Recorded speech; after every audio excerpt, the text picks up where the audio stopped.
The Rape of the Mind, Chapter 18. Freedom from our mental backbone. The totalitarian state is continually driving out man's private opinion and convictions. For the police state, thinking is already acting. The inner preparation for action as expressed in trial action, thought, is not accepted. Innate doubt and the trials and tribulation of thought adaptation are denied. Inbreeding destructive thought is one of the ways to undermine the community. Not trusting the liberty of thought and free expression of opinion is even more dangerous.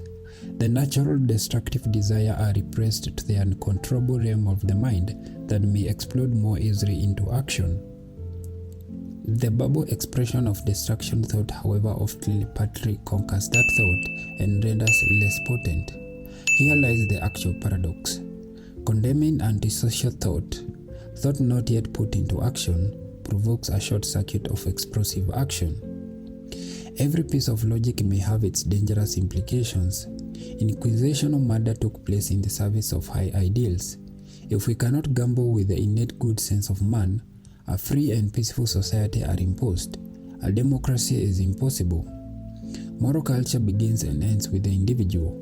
Only the cult of individual freedom, individual possession, and individual creativity makes man willing to curb with instinctual desire and repressed destructivity. Man is not only a social being. Somewhere away from the crowd and the noises, he has to come to grips with himself and confront with his God and nature. In order to grow, he needs reserve and isolation and silence. In addition to his mechanical devices and machines, he needs to get back to nature, to camp out of doors by himself.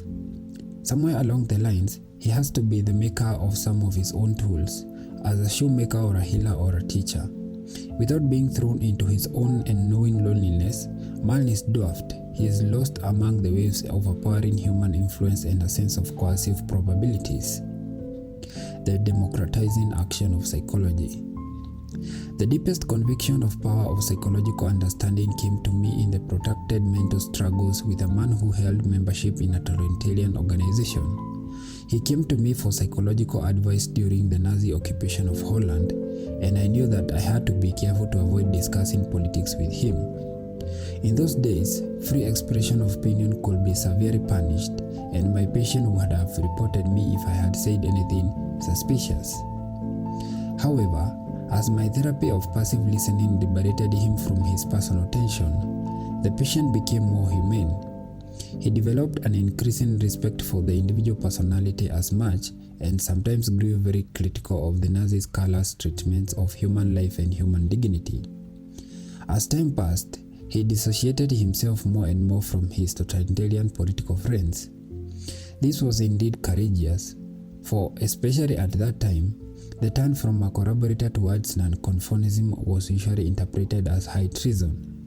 In his first visit, before we agreed that he was cured, we spoke of our mutual faith in the dignity of individual and our confidence in the decision of nature, in the decision of mature adult as the path of his own interest. Does psychology really exert a democratizing influence on the authoritarian and totalitarian spirit? The case I just cited would seem to indicate that it does. On the other hand, we know that Goebbels' propaganda machine applied psychological principles to hypnotize the German people into submission. Hitler, too, laid down his psychological artillery barrage to spread panic throughout Europe. In Nazi Germany, all psychoanalytic treatment was controlled by psychology from Foucault, Goering's brother. Certainly the science of suggestion, hypnosis, and Pavlovian training can be used to enlist cowardly, submissive followers for a program of despotism. This use of psychological knowledge are perversions of both the principle and the purpose of psychology. Intrinsic in the psychological approach, the above in all psychoanalytic treatment is an important element that fosters an attitude diametrically opposite of the totalitarian one. The true purpose of psychology, and especially of its mental health branch, is to free man from his internal tension by helping him to understand what causes them. Psychology seeks to liberate the human spirit from its dependency on immature thinking so that man can realize his own potentialities. It seeks to help man to face reality with its many problems and to recognize his own limitation as well as his possibilities for growth. It is dedicated to the development of mature individuals who are capable of living in freedom and of voluntarily restricting their freedom when it is indicated for the larger good. It is based on the premise that when man understands himself, he can begin to be the master of his own life rather than merely the puppet either of his own unconscious drives or a tyrant with a perverted lust for power. As we have said earlier, every man passes through a stage in his own development of greater susceptibility to totalitarianism. This usually occurs during adolescence when the pubescent becomes aware of his own personality, the authority within himself. In not accepting this responsibility, he may look for a stronger leader outside the home. At an earlier age, in infancy, the more unconscious patterns of compulsion and automatic obedience are laid. With the advent of the new sense of selfhood, the youth begins to oppose the adult authorities who previously directed his life. Becoming conscious of the entity we call ego, or self, or I, is a painful mental process. It is not a matter of chance that the feeling of endless longing, of welches, is traditionally connected with adolescence. The process of becoming an autonomous and self-growing individual involves separation from the security of the family.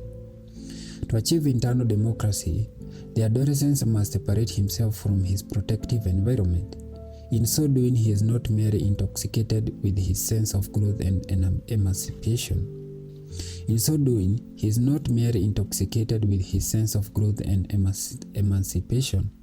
He is also filled with a sense of fear and loneliness. He is entering a new world in which he must henceforth assume mature responsibility for his action.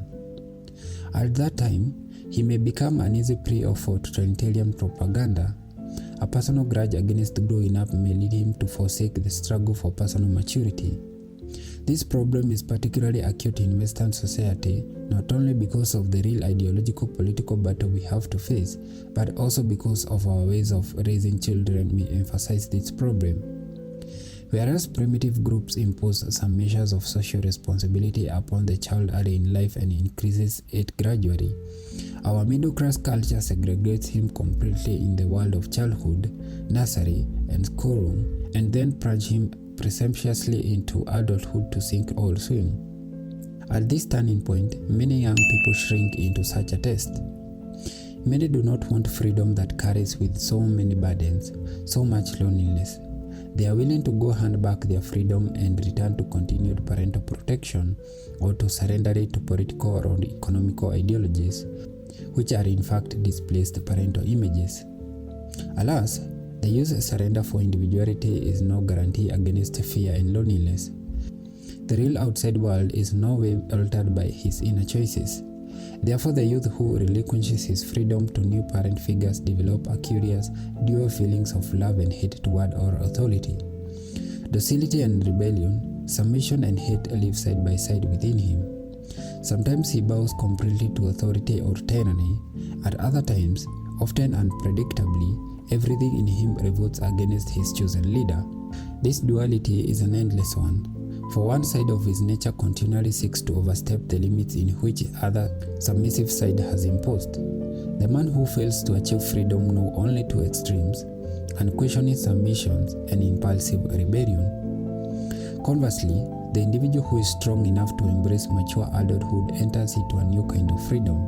True, this freedom is an ambiguous concept since it involves responsibility of making new decisions and confronting new uncertainties. The frontiers of freedom are anarchy and caprice on one side and regimentation and suffocation by rules on the other. If only we could find an easy formula for the mature attitude toward life. If we call it a democratic spirit, we can still explain more easily what democracy is not than what it is. We can say that our individualizing democracy is an enemy of blind authority. If we wish to be more detailed, psychological explanation, we must contrast it with a totalitarianism. Our democracy is against the total regimentation and equalization of its individuals. It does not ask for homogeneous integration and smooth social adjustment. Democracy, in a comparison with these aims, implies a confidence in spontaneity and individual growth. It is able to postulate progress and the correlation of evil. It guards the community against human error without resulting in intimidation. Democracy provides redress for its own errors. Totalitarianism considers itself infallible. Whereas totalitarianism controls and manipulated public opinion, democracy undertakes to regulate society by law, to respect human nature, and to guard its citizens against the tyranny of a single individual on one hand and power-crazy majority on the other. Democracy always fights a dual battle. On one hand, it must limit the resurgence of social inner impulse in the individual. On the other, it must guard the individual against external forces and ideologies hostile to the democratic way of life. The battle on two fronts. The inner harmony between social adaptation and self-assertion has to be reformed in every new environment. Each individual has to fight over and over again the same subtle battle that started during infancy and babyhood. The ego, the self, forms itself through confrontation with reality. Compliance battles with originality, dependence with independence, outer discipline with inner morale. No culture can escape this inner human battle, though there is a difference in emphasis in every culture and society and in every family.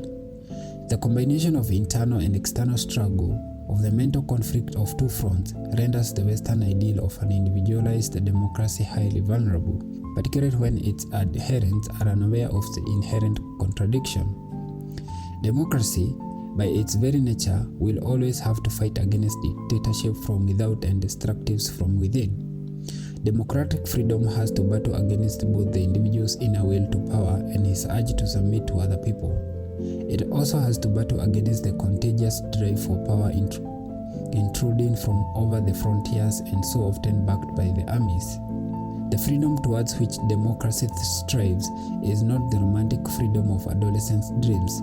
It is one of the nature's stature. Democracy insists on sacrifices which are necessary to maintain freedom.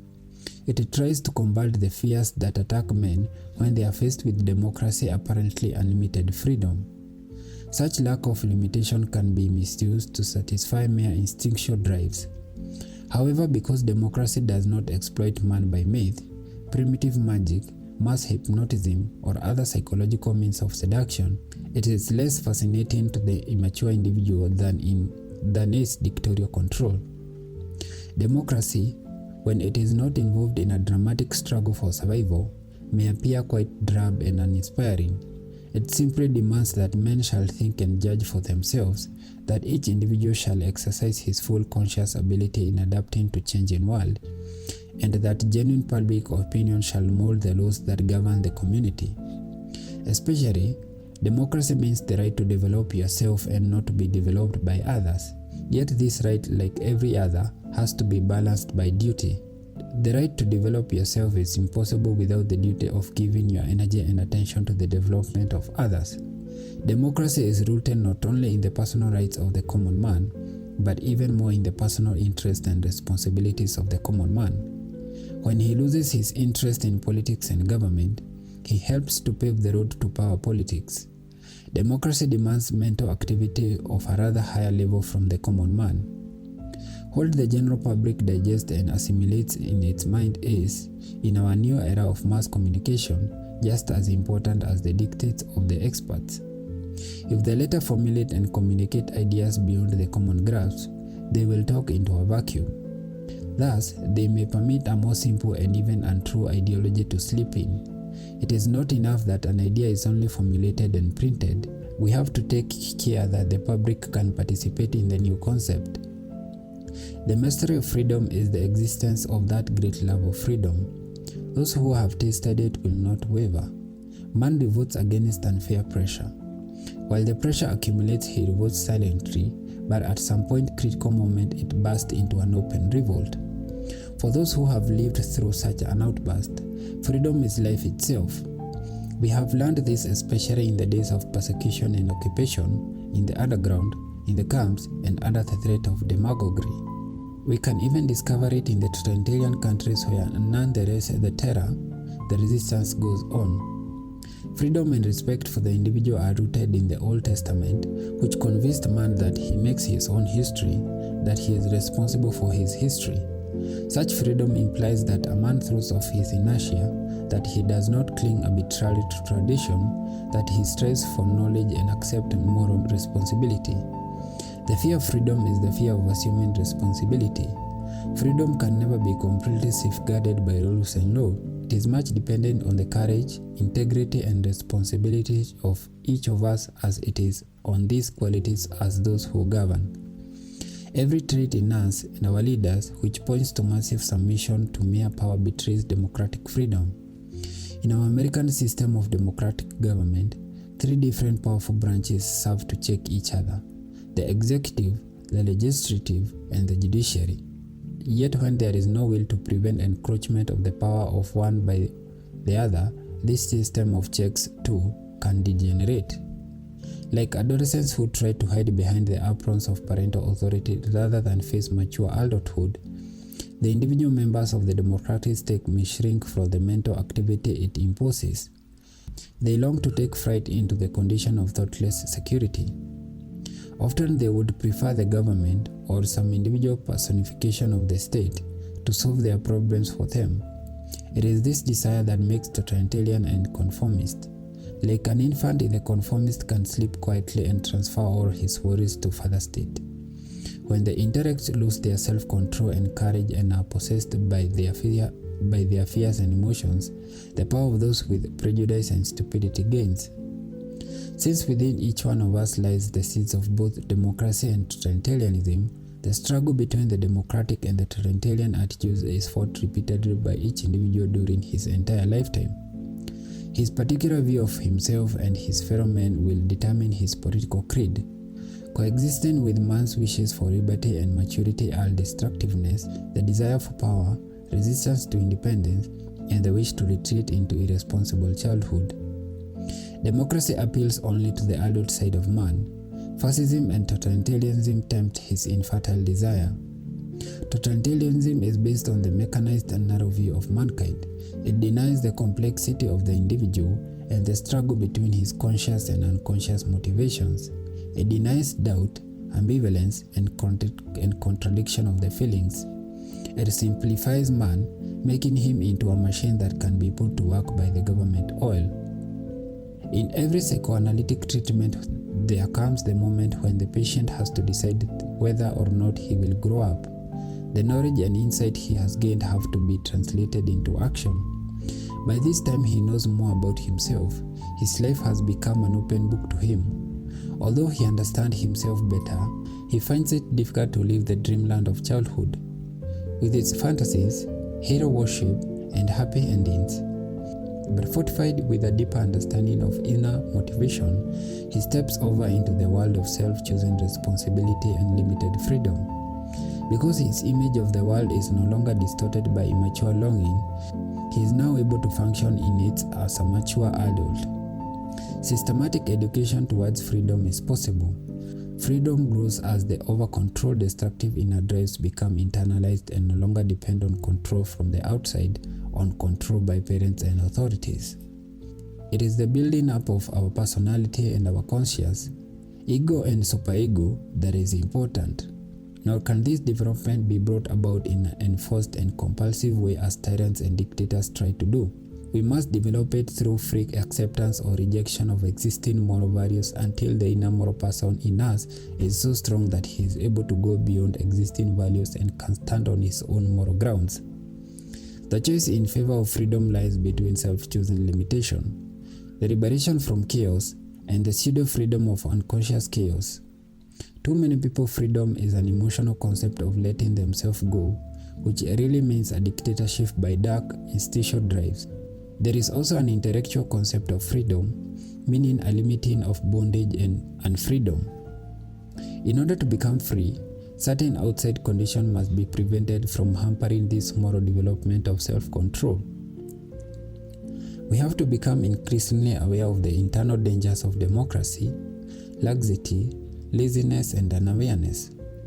People have to be aware of the tendency of technology to automize their minds. They have to become aware of the fact that mass media and modern communication are able to imprint all kinds of suggestion on our brains. They have to know that education can turn us into either weak fact factories or strong personalities. A free democracy has to fight against mediocrity in order not to be smothered by mere numbers of automatic votes. Democratic freedom requires a highly intelligent appraisal and understanding of the democratic system itself. This very fact makes it difficult for us to advertise or promote it. Furthermore, inculcating democracy is just as dangerous as inculcating totalitarianism. It is the essence of democracy that it must be self-chosen, it cannot be imposed. The paradoxical of freedom. Freedom and planning present an essential contrast.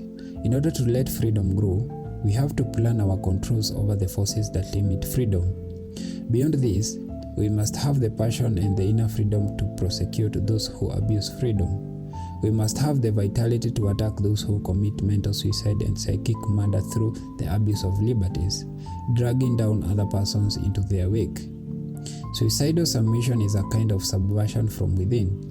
It is passive surrender to the mechanized world without personalities. It is the denial of personality. We must have the fever to stand firmly for freedom of the individual, for mutual tolerance and dignity, and we must learn not to tolerate the destruction of these values. We must not tolerate those who make use of worthy ideas and values only to destroy them as soon as they are in power. We must be intolerant of this abuse as long as the battle of the mental life or death goes on.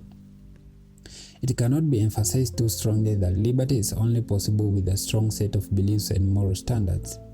This means that man has to adhere to self-restrictive rules, moral rules, in order to keep his freedom.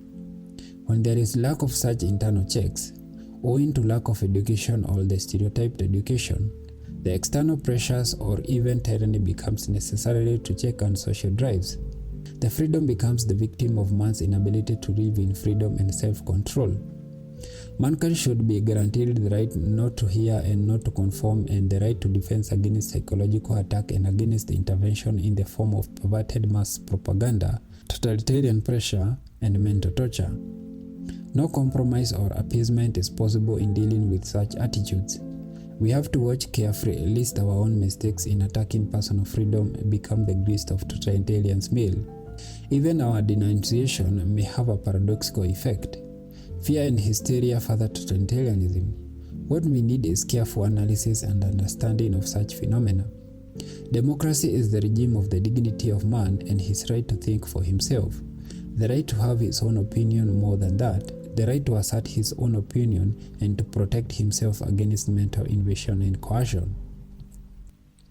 When the United Nations has devised rules calculating menticide and psychological intrusion, it will have ensured a human right as precious as physical existence, the right of the non-conforming free individual, the right to dissent, the right to be oneself.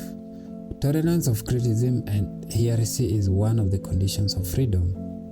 Here we touch on another crucial point related to the technique of governing people. There is a relationship between over-centralization of government, mass participation, and totalitarianism. Mass participation in government, without the decentralization that emphasizes the value of valuation and individuality, and without the possibility of sound selection of leaders, facilitates the creation of the dictatorial leader.